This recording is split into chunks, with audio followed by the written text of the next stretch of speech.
This is the wide-body model of the previously released Jester RR. If you own the old one, you might be wondering if you should get this new model, and if you don't own the original, you might be wondering which one is the better of the two. Here are my thoughts which may help you decide. Driving wise, the wide-body is focused on grip. Its top speed, even when fully modded, isn't great, and there are many other cars that can outperform it. Handling wise, it is well balanced and the main reason to get it.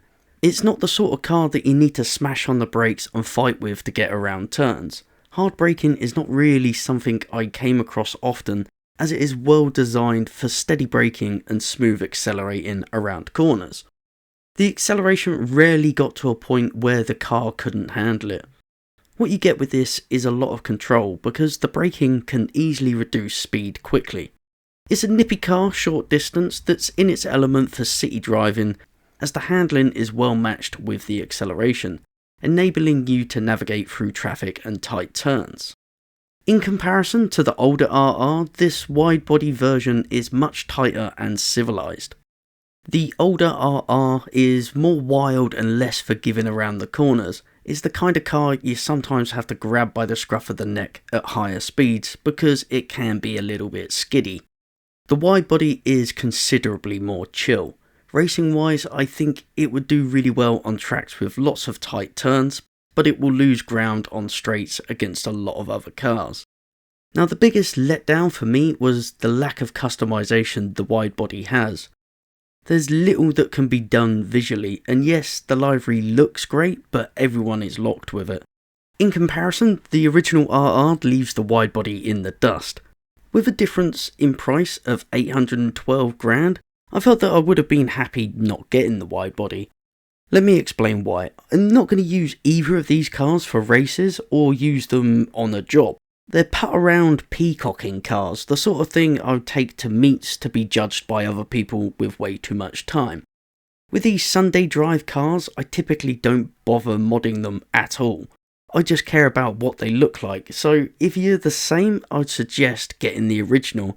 At the moment it's on sale, and I'd strongly suggest taking advantage of that, as the original is a good looking, fun car to drive. The customization is varied enough that you can easily get two and have them looking distinctively different. Now, if you already have the original and you're thinking of getting the wide-body version, it is worth getting if you're not tight for cash and lack anything else to buy. That being said, if you only have enough money to splash out on one of the 3 new cars, I would recommend getting the Banshee GTS instead of the wide-body, for a few good reasons. To start with, it is cheaper by a few hundred grand. It has more customization and it can have the HSW upgrades put on it. Now, if you have the original and you're tight for cash, I would hold off grinding to get the wide body. Just stick with the original RR rather than paying out 2.2 million for something that's not really worth the money, truth be told. It is a shame because the wide body is a really good looking car and drives really well, but the lack of customization is a huge disappointment. And there you go, that's my opinion of the RRs.